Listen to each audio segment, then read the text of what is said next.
Boa noite. É, Foi aberta ao acaso a leitura do livro Vinha de Luz, pelo Espírito Emmanuel, o médium Francisco Cândido Xavier. A mensagem de hoje foi amizade e compreensão. Começa assim: com leite vos criei, e não com manjar, porque ainda não podeis, nem ainda agora podeis. Paulo, foi Paulo de Tarso, né, quem disse essa citação. Então vamos agora ao de Emmanuel. Muitos companheiros de luta exigem colaboradores esclarecidos para as tarefas que lhe dizem respeito, amigos valiosos, que lhe entendam os propósitos e valorizem os trabalhos, esquecidos de que as afeições, quanto às plantas, reclamam cultivo adequado. Compreensão não se improvisa, é obra do tempo, colaboração, harmonia. O próprio Cristo primeiramente semeou o ideal divino no coração dos continuadores, antes de recolher-lhes o entendimento. Sofreu-lhe as negações, tolerou-lhes as fraquezas e desculpou-lhes as exigências para formar, por fim, o colégio apostólico. Nesse particular, Paulo de Tarso, fornece-nos judiciosa lição, declarando aos coríntios que os criara com leite. Tão pequena afirmativa transborda a sabedoria vastíssima. O apóstolo generoso, gigante no conhecimento e na fé viva, edificar os companheiros de sua missão evangélica em Coríntio, mas não com o alimento complexo das teses difíceis, mas com os ensinamentos simples da verdade e as puras demonstrações do amor em Cristo Jesus. Não lhes conquistará a confiança e a estima exibindo cultura ou impondo princípios, mas sim orando e servindo, trabalhando e amando. Existe uma ciência de cultivar a amizade e construir o entendimento. Como acontece ao trigo, no campo espiritual do amor não será possível colher sem semear. Examina, pois, diariamente a tua lavoura afetiva. Observa se estás exigindo flores prematuras ou frutos antecipados. Não te esqueças da atenção do adubo do irrigador. Coloca-te na posição da planta, em jardim alheio, e reparando os cuidados que exiges, não desdenhes resgatar as tuas dívidas de amor para com os outros. Imita o lavrador prudente e devotado, se desejas atingir a colheita de grandes e preciosos resultados.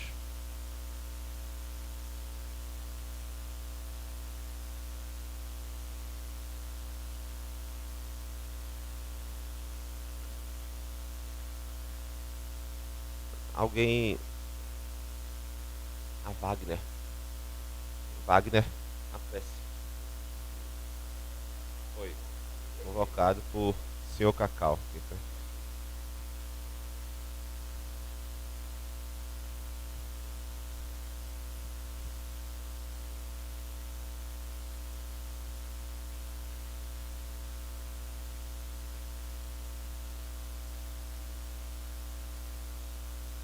Divino Mestre Jesus, bondosos amigos espirituais, dirigente desta casa, agradecemos todos nós que aqui nos encontramos pela oportunidade magnânima de recebermos na noite de hoje conhecimentos valiosos para as nossas evoluções, para as nossas jornadas aqui na Terra. E assim, Senhor, com seu consentimento, com sua permissão, rogando o envolvimento da tua luz e do teu amor a todos nós, pedimos a ti a permissão para que os trabalhos espirituais da noite de hoje transcorram na tua santa e na tua divina paz. Que a tua paz fique com todos nós, hoje, amanhã e por todo sempre. Que assim seja.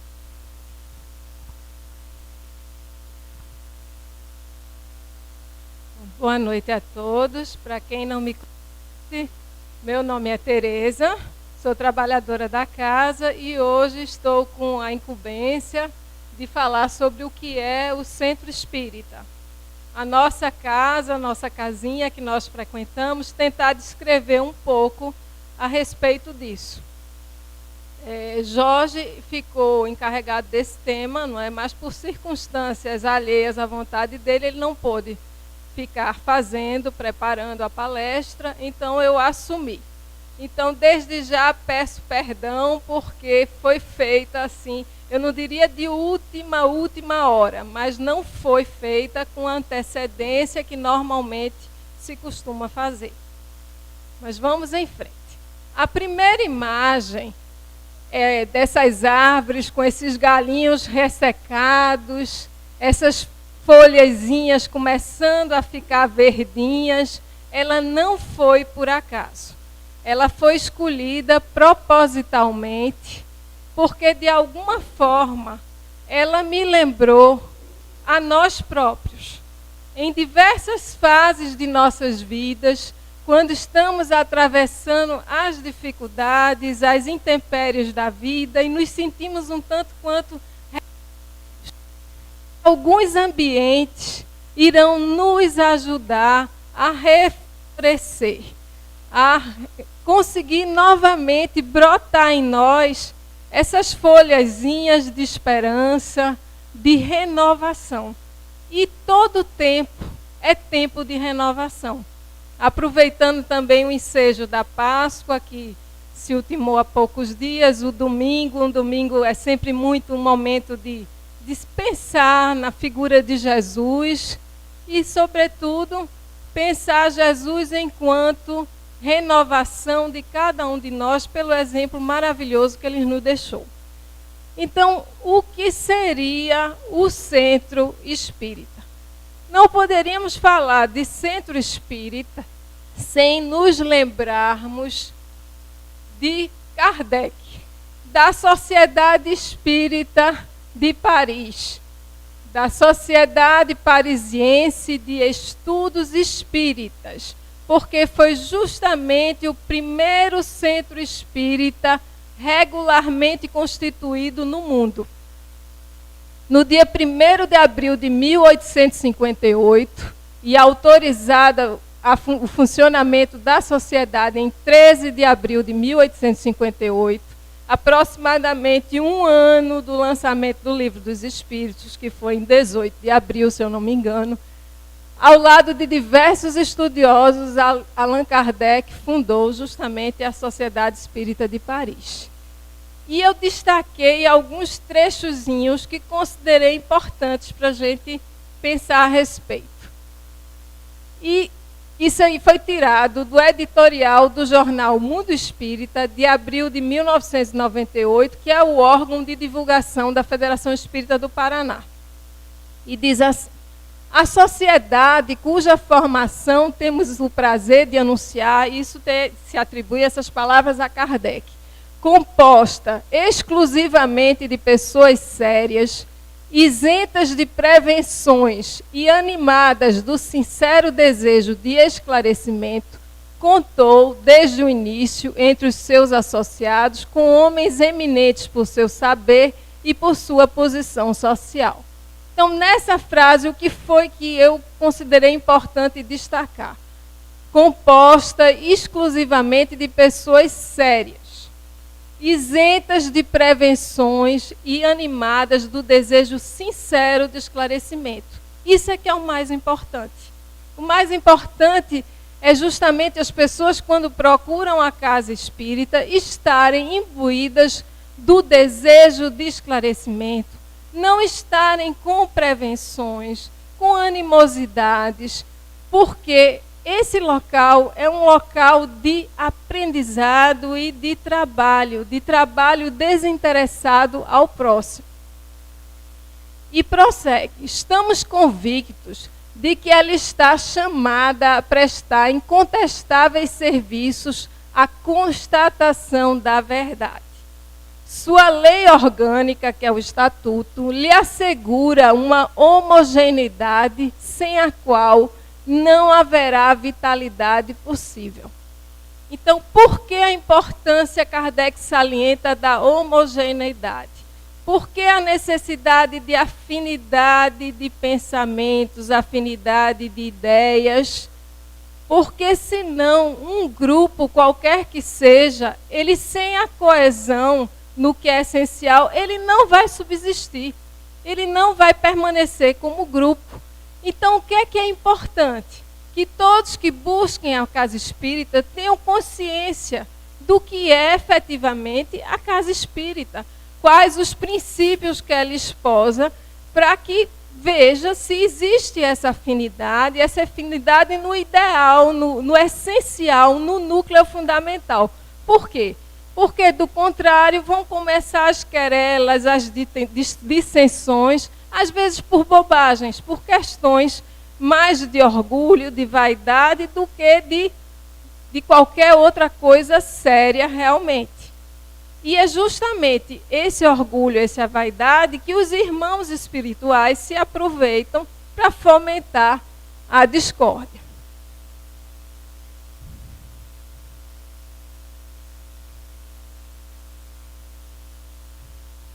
No Livro dos Médiuns, capítulo 29, item 350, escreve Kardec: se o Espiritismo deve, assim como foi anunciado, trazer a transformação da humanidade, isto pode ser apenas pelo melhoramento das massas, o que pode acontecer gradualmente e pouco a pouco apenas pelo melhoramento dos indivíduos. Então, tudo tem de começar pela nossa própria vontade de nos melhorarmos. A casa, centro espírita, ele não faz milagres. Ele, disponibilizando conhecimentos sobre a doutrina espírita, oportunizando o trabalho que é essencial para todos nós, o trabalho voluntário. Então, isso vai ajudar ao nosso aprimoramento enquanto indivíduos. Isso não quer dizer que nós somente iremos evoluir se estivermos dentro de uma casa espírita. Não, não é assim. O mais importante, Kardec colocou de forma muito clara, é a caridade. Não é fora do centro espírita não há salvação, fora da igreja não há salvação, é fora da caridade não há salvação. Mas, evidentemente, que dentro de uma casa bem orientada, teremos a oportunidade dupla do aprendizado e do trabalho. A seguir, Kardec afirma: é para o fim providencial que devem tender todas as sociedades espíritas sérias, agrupando ao seu redor todos os que possuem os mesmos sentimentos. Então haverá entre elas união, simpatia e fraternidade, e não um vão e pueril antagonismo de amor próprio, de palavras antes que de fatos. Então elas serão fortes e poderosas, porque se apoiarão numa base indestrutível, o bem para todos. Então, numa casa espírita, no interior dela, a gente deve buscar as semelhanças, aquilo que a gente concorda no essencial, deixar de lado as criancices espirituais, o antagonismo, como Kardec diz, de amor próprio.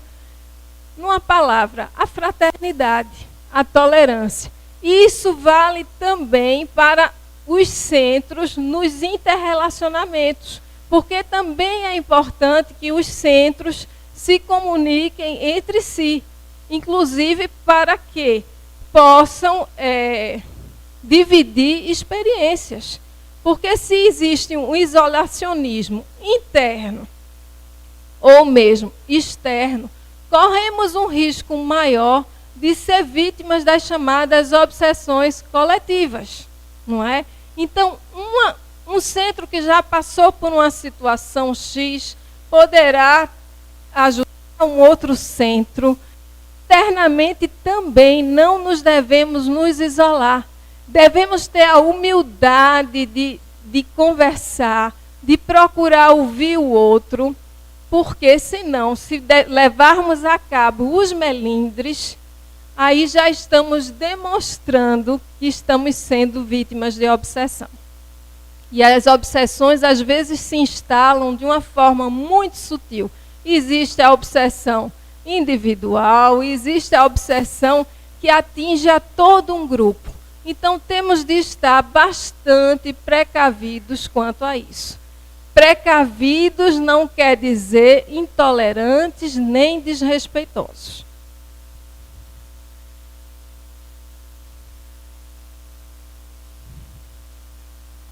Ali eu tive a curiosidade de colocar essa imagem que eu achei na internet, que é do pedido de Kardec de autorização à prefeitura para o funcionamento do primeiro centro espírita, não é? Que justamente a Sociedade Espírita Parisiense. Então, temos aqui 2 trechozinhos que eu tirei também do jornal Mundo Espírita, que achei muito importante, atribuídas essas palavras a Kardec, e diz assim, não é atribuída a Kardec, eu não sei se foi Zeus Van Tuyl escrevendo sobre Kardec, mas foi extraído de uma síntese muito bem feita por esse jornal. E diz assim, o codificador era rigoroso no cumprimento das disposições estatutárias e na disciplina, na condução das atividades aí realizadas. Exigia de todos os participantes extrema seriedade, e isso contribuiu para dar muita credibilidade à instituição e aos seus pronunciamentos acerca dos assuntos tratados. Então, essa seriedade de Kardec queria dizer o quê? Que ele sabia da missão que a ele havia sido confiada, que o Espiritismo precisava se propagar e que não poderiam ser cometidos deslizes que pudessem macular uma doutrina, uma perspectiva que iria ajudar bastante no crescimento das sociedades. Então, Kardec tinha essa questão da disciplina, do rigor, e, de fato, ele conseguiu, apesar de ter sofrido alguns ataques e tudo, mas conseguiu manter a credibilidade, o que foi fundamental. Isso me faz lembrar de um episódio que aconteceu comigo no primeiro centro espírita que eu frequentei, o Centelha de Jesus, nos Coelhos. E eu muito verdinha ainda, eu acho que eu tinha 1 ano de casa espírita, mas já estava participando de uma reunião mediúnica. E o que aconteceu? Vi uma mensagem que eu achei muito bonita. Um médium havia psicografado uma mensagem, eu na minha inexperiência achei ótima. Mas eu não tinha nem condições de aferir muita coisa, como hoje, sozinha, eu também não tenho. Precisamos, por isso que é importante que ouçamos mais de um grupo ou grupos, para ter certeza. Ou, pelo menos, uma aproximação mais forte daquilo que poderia ser considerado razoável, sempre levando em consideração o que Kardec recomenda, o crivo da razão. Não a dúvida esterilizante, mas a dúvida saudável para evitar que aceitemos coisas falsas que prejudicariam justamente a divulgação do Espiritismo. Então, me recordo que eu achei linda essa mensagem, levei para casa o rascunho. Naquele tempo eu acho que não tinha nem computador. Fiz na máquina de datilografia, já estou assumindo aqui a idade, não é? Fiz na máquina de datilografia e fui distribuir no grupo que eu participava, mas mais extensamente do que no grupo mediúnico, no próprio centro. Ao que eu fui, eu não diria que levei um carão, mas assim, disse, mas o que é isso? O que é que você está fazendo? Não faça isso. E eu achei estranho, mas por que não? Eu lá, de tão boa vontade, distribuindo aquele material, e ele, que era o coordenador mediúnico, me informou, mas isso aí precisa ser analisado, isso não está pronto para ser divulgado, vamos ver se isso está de acordo ou não.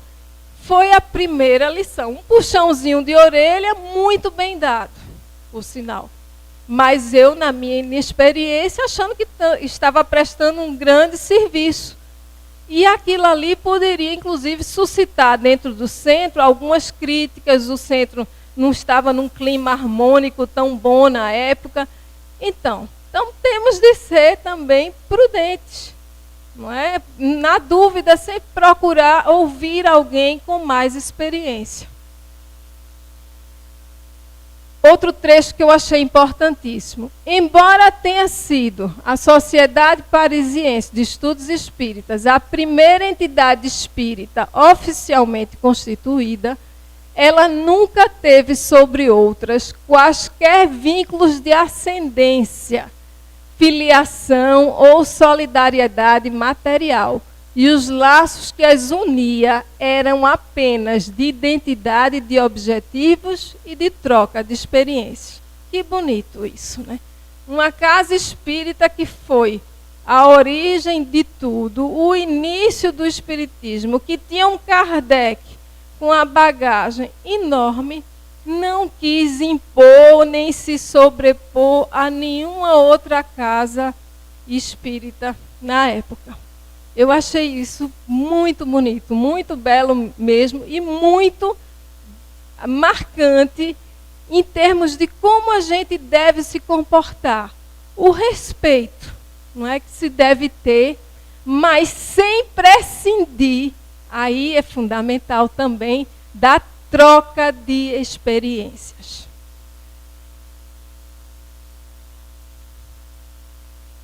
Aqui a nossa casa, coloquei, mas não vou me alongar, não vou ler muito. Nós também temos a nossa lei orgânica, o nosso estatuto, não é? E isso aí é uma breve síntese.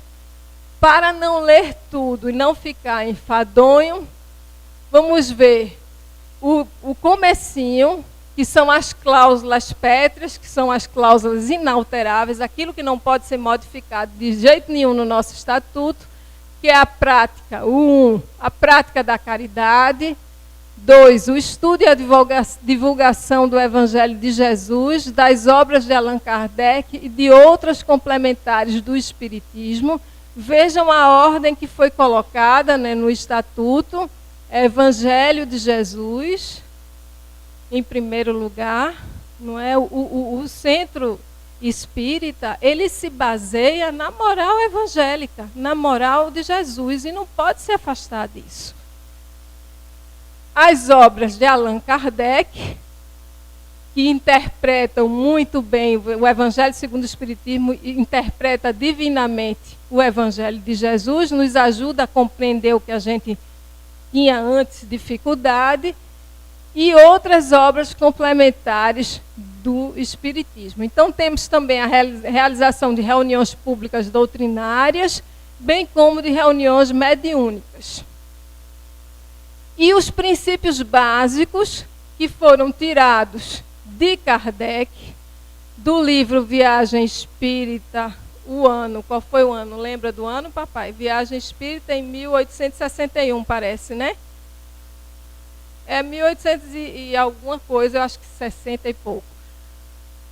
O Espiritismo não tem chefe individual, mas sua direção será coletiva e sujeita a assembleias gerais. 2, evitar-se-á, portanto, toda e qualquer autocracia e supremacia pessoal de quem quer que seja. 3, tudo se fará dentro dos princípios da fraternidade, igualdade e liberdade. 4, a inteligência nem sempre é penhor de moralidade e a simples moralidade pode não ter capacidade.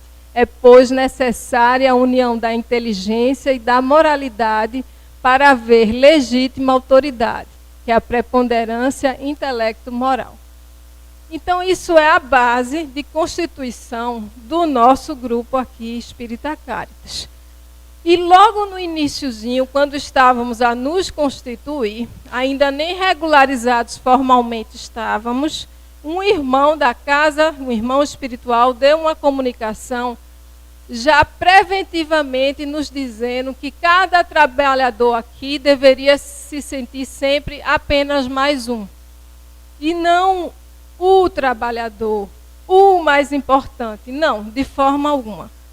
Somos todos, devemos nos sentir todos irmãos fraternos, igualmente necessários, imperfeitos, como diz Emmanuel, mas úteis. Devemos constantemente estar nos vacinando contra o orgulho, a vaidade, porque tudo isso afasta. Mais uma vez, não foi à toa a escolha da imagem. Essa abelhinha, junto de uma flor, eu até me lembrei de Nani Mendonça, né? De Nani Mendonça, que Nani gosta de umas flores, não é? De falar de uma flor bem suave, que não é de forma alguma o meu estilo, eu nem conseguiria. Enfim, e aí vi a abelha sugando o néctar da flor e lembrei imediatamente, ela faz isso, mas depois produz o mel. Centro Espírita, local de divulgação do Espiritismo para a renovação do homem, tendo como base fundamental o Evangelho de Jesus à luz da perspectiva espírita. Então, isso é a síntese. É simplesmente isso. A gente está aqui para nos renovarmos enquanto seres humanos, não é? Aprendermos sobre Jesus à luz da perspectiva espírita. Então, não tem nenhuma dificuldade nisso.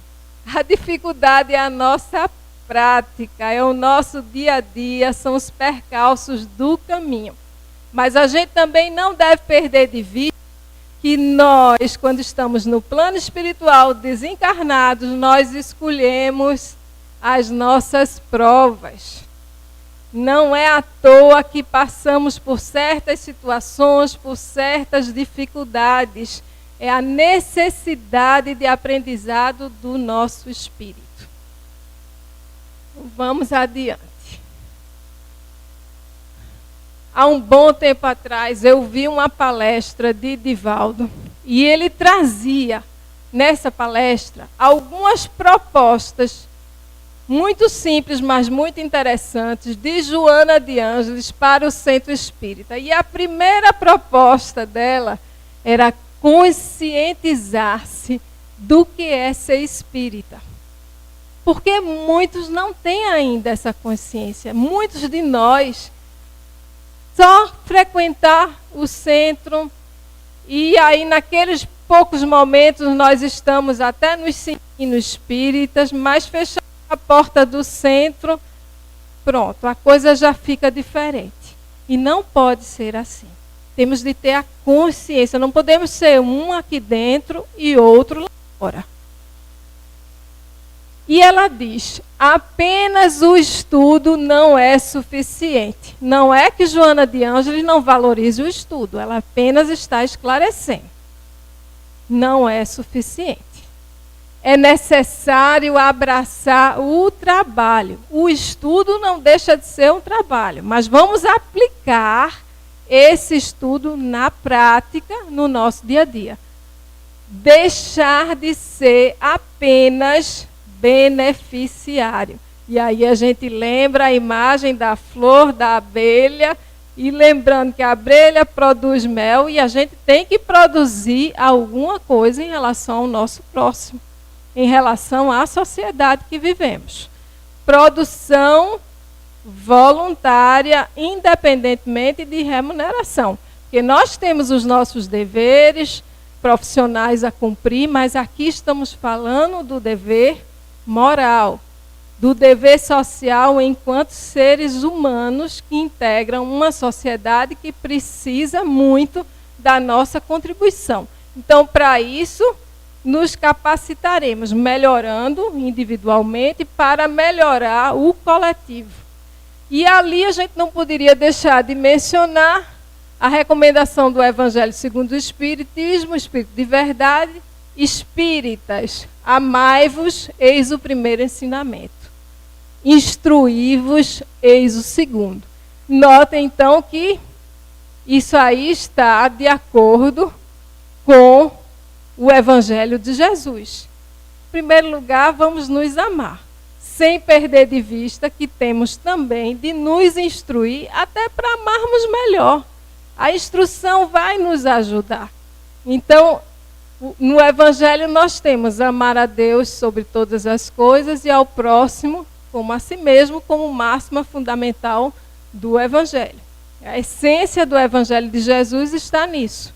Então o espírita não poderia fugir disso. Ele tem de amar ao próximo. A continuação da proposta de Joana de Ângeles. E ela fala em qualificação.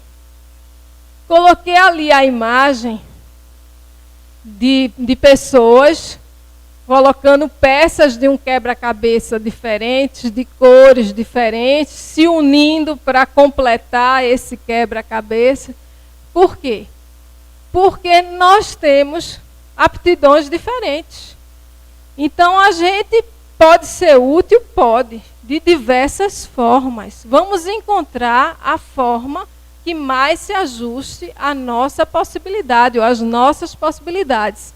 E dependendo dessa nossa inclinação, ainda aprimorá-la. E é muito interessante porque quando Joana de Ângeles diz boa vontade não é suficiente, ela lembra, muitos erros podem ser cometidos em qualquer área. Por que seria diferente no centro espírita? Então não é porque é um trabalho voluntário que a gente pode se dar o luxo de fazer mal feito. Não é assim. Vamos cada vez mais nos preparar para contribuirmos de uma forma mais eficaz, mais eficiente.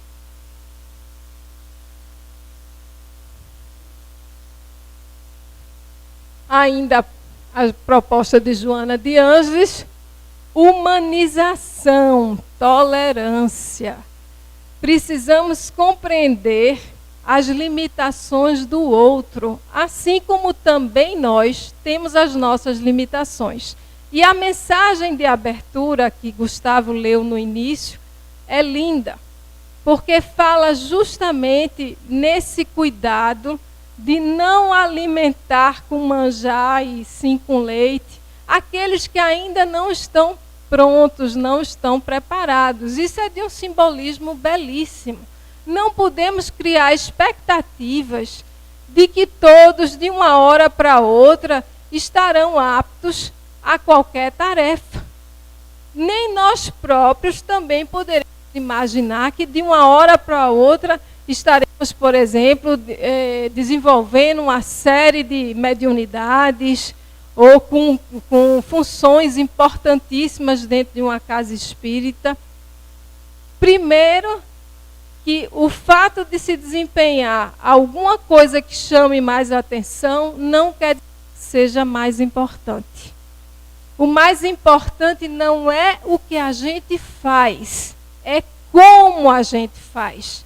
O que de amor colocamos na tarefa que estamos incumbidos de desempenhar. Então, vamos lembrando desde o início, vamos nos conscientizar do que somos, para que viemos, qual o nosso objetivo, nos qualificarmos, estudarmos, abraçarmos as tarefas, independentemente de quais sejam, porque todas são importantes para o nosso desenvolvimento e para contribuir em relação ao nosso próximo, em relação à nossa sociedade. Por pequenino que seja, me lembra muito a mensagem de uma vela. Naquele livro Rumo Certo, Emmanuel lembra a importância, a gente pode não valorizar uma vela diante de tantas luzes, lembrando de Jorge, de LED, e iluminações tão interessantes e fortes e eficientes. Mas se você entra numa choupana e está numa escuridão, nas trevas, você acende uma vela. Aquela vela é milagrosa, é esperança.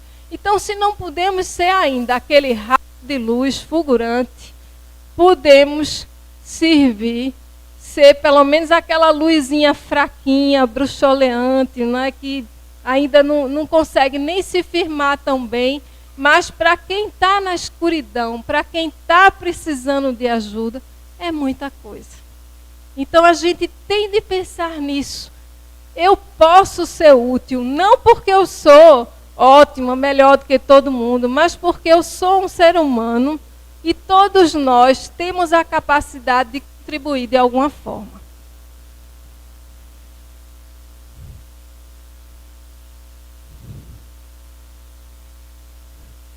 Ter em mente, não abracei a perspectiva espírita para receber prêmios, recompensas de qualquer espécie, mas para me iluminar. Porque às vezes chegamos à casa espírita imaginando que todos os nossos problemas irão desaparecer como um passe de mágica. Não é assim. Como havia mencionado há pouco, nós temos nossa trajetória, a necessidade de passar por certas circunstâncias para o amadurecimento do nosso espírito. O centro espírita irá nos ajudar. Ele funcionará como uma espécie de agasalho. Tem uma mensagem linda de Emmanuel com esse nome, e que uma pessoa questiona ao mestre por que depois que entrou no centro, que abraçou o espiritismo, aconteceu um turbilhão de coisas ruins na vida daquela pessoa. E a pessoa poderia estar associando até que isso devido ao espiritismo, como acontece com algumas pessoas que se afastam da casa espírita, imaginando que as obsessões vieram depois que frequentou uma casa espírita. Eu já ouvi pessoas, inclusive, se afastando, procurando outras religiões, mas não passa bem por aí não, gente. Mediunidade é uma faculdade neutra. Depende, o que vai depender de estarmos bem é a nossa moralidade. Então, nessa mensagem, Emmanuel disse, você já iria passar por tudo aquilo. O espiritismo serviu-lhe de agasalho para suportar melhor as tempestades da vida.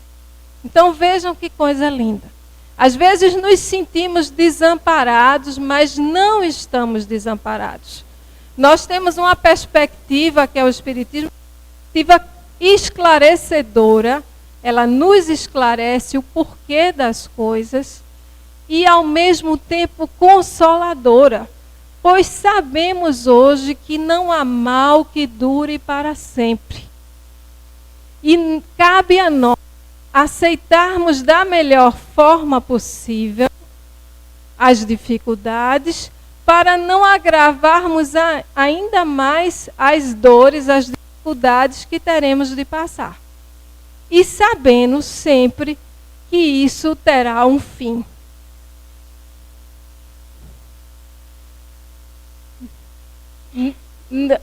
Só para lembrar que prêmios, recompensas, não quer dizer necessariamente uma recompensação pecuniária, material, dinheiro. Muitas pessoas querem também, ou alguns, eu não sei se eu deveria usar o termo muitos, querem o prestígio, não é? A questão das vaidades humanas. Às vezes pretende até o poder na casa espírita. Veja que coisa contraditória com tudo que Kardec, através da boa espiritualidade, deixou para nós, falando em fraternidade, em igualdade, em liberdade. Então, como é que nós vamos entrar numa casa espírita buscando a satisfação pessoal?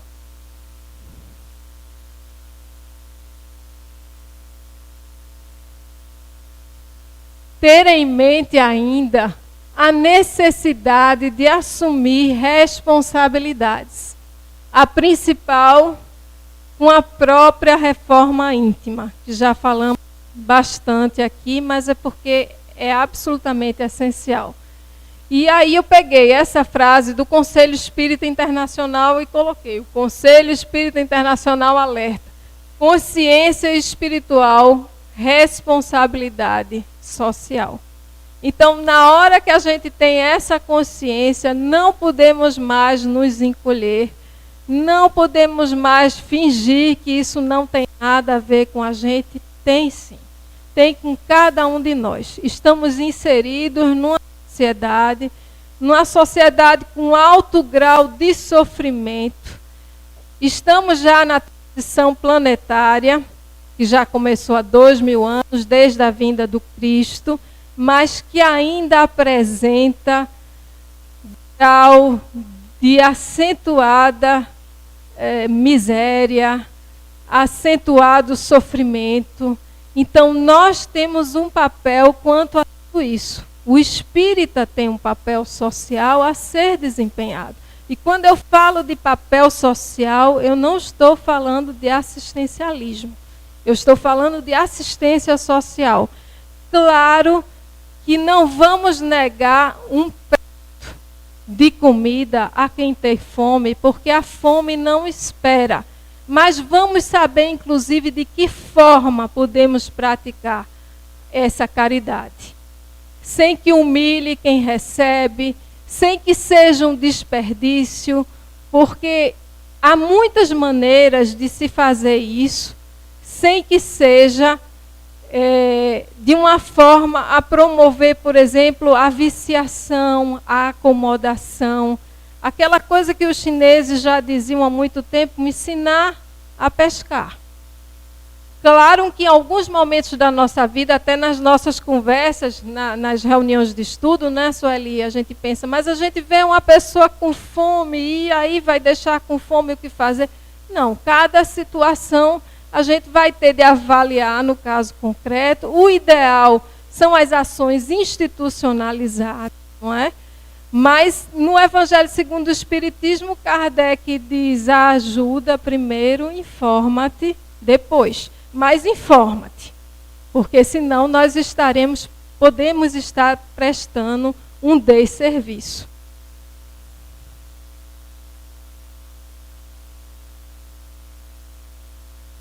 Lembretes.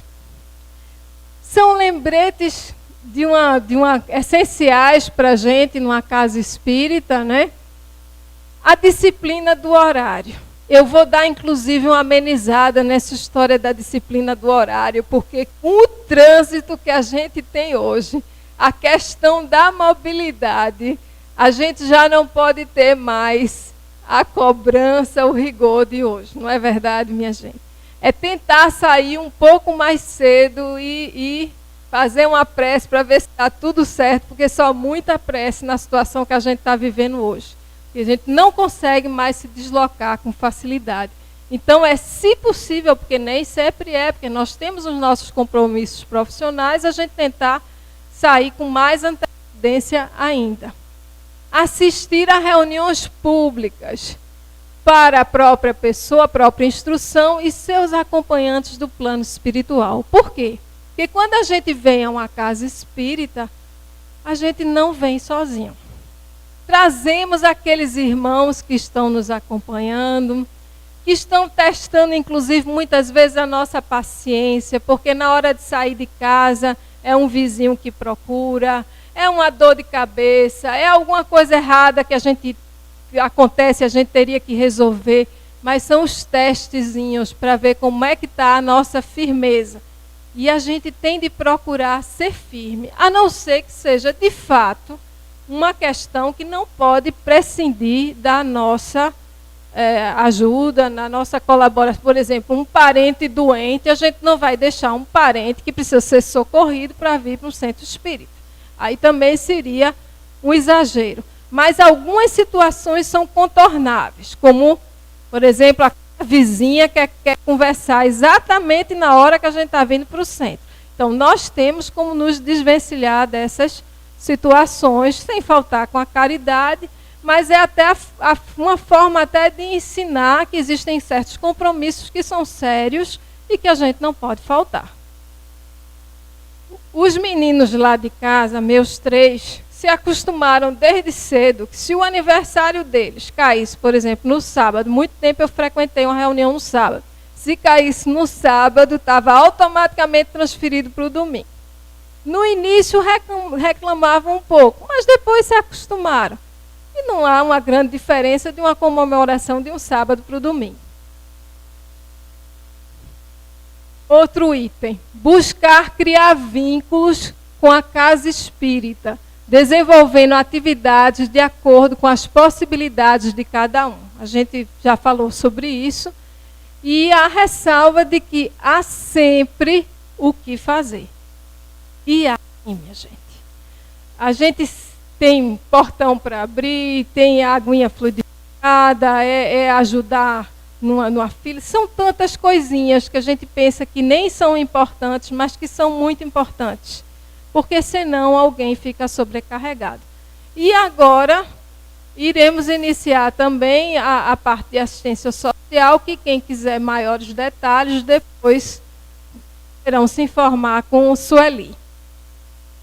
O centro espírita é muito mais do que sua construção material.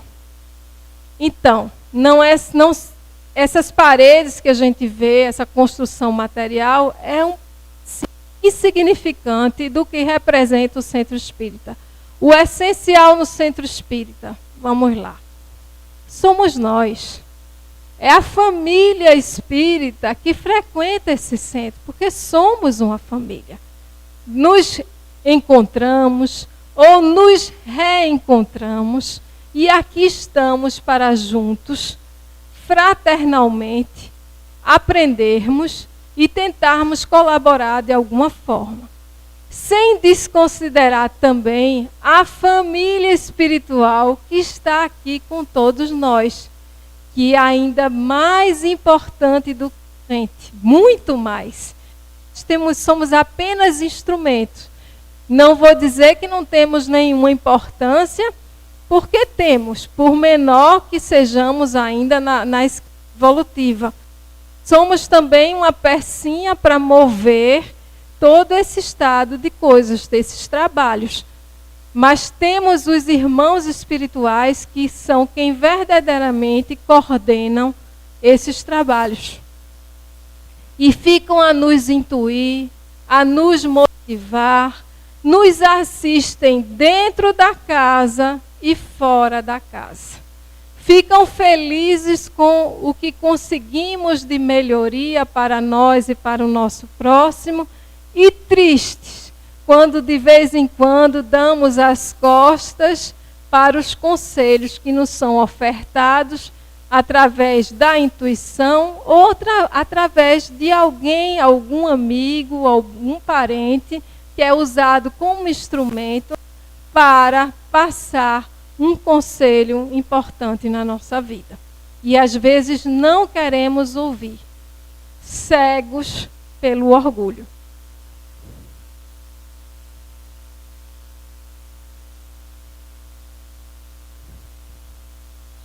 Vou dar uma corridinha que a gente já está em 19h53. Orgulho, o maior adversário. Isso aí foi tirado do Evangelho segundo o Espiritismo e eu vou dar uma lida rapidinha por conta do tempo. Homens, por que lamentais as calamidades que vós mesmos amontoastes sobre a vossa cabeça? Desprezastes a santa e divina moral do Cristo. Não vos admireis de que a taça da iniquidade tenha transbordado por toda a parte. E no Evangelho segundo o Espiritismo também, que a maior parte das aflições que a gente passa nesta vida não vem de outras, vem dessa mesmo. Muitas vezes até sem perceber, tratamos mal uma pessoa. Até na expressão fisionômica damos uma resposta assim, mas sem muito cuidado, sem muito zelo. E aí, quando a gente vê algumas portas se fechando diante de nós, a gente ou quer atribuir ao outro, ou isso deve ser coisa de outra vida, e muitas vezes está aqui, está nessa. Vamos nos olhar melhor para ver como estamos agindo. O mal-estar se torna geral. A quem se deve, senão a vós mesmos, que incessantemente procurais aniquilar-vos uns aos outros? Não podeis ser felizes sem mútua benevolência. E como poderá esta existir juntamente com o orgulho?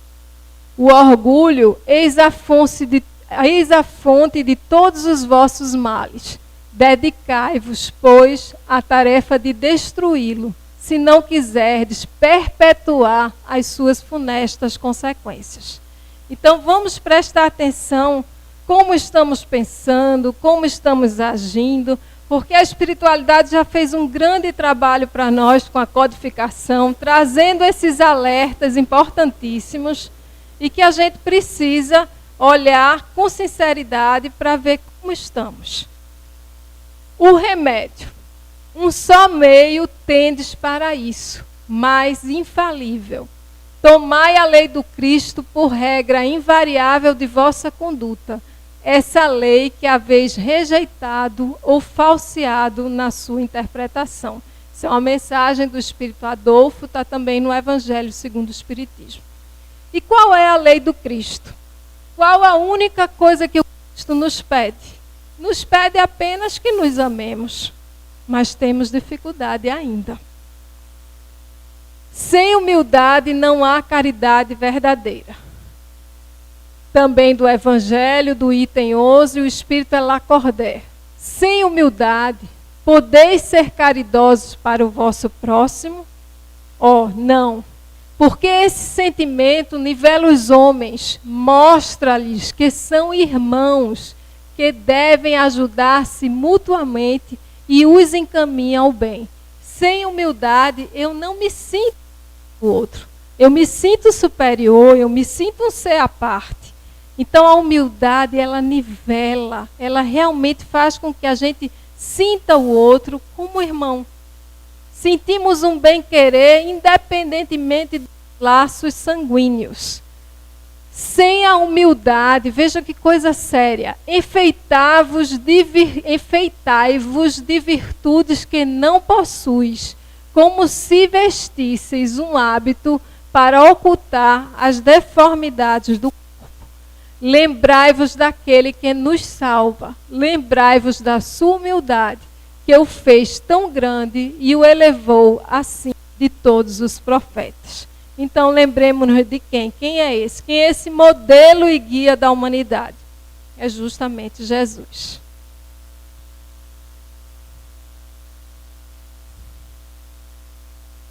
Estamos terminando. Então, para a nossa reflexão, trouxe a frase, que é uma advertência de Bezerra de Menezes: solidários seremos união, separados uns dos outros seremos pontos de vista. Então, essa frase é absolutamente essencial. Ainda não temos a verdade, não temos condições, não é? Temos um roteiro muito bom, não é? Temos Kardec, que deixou um trabalho maravilhoso, mas ainda temos dificuldade de compreender a verdade. E não nos devemos separar, devemos ver isso que Bezerra de Menezes nos trouxe como advertência, como uma regra. Por que temos de ficar discutindo pontos de vista? E ele diz mais, o Bezerra: é indispensável manter o espiritismo qual foi entregue pelos mensageiros divinos a Allan Kardec, sem compromissos políticos, sem profissionalismo religioso, sem personalismos deprimentes, sem pruridos de conquista a poderes terrestres transitórios. Isso está no livro, está no Reformador, a psicografia foi de Chico Xavier, em 75.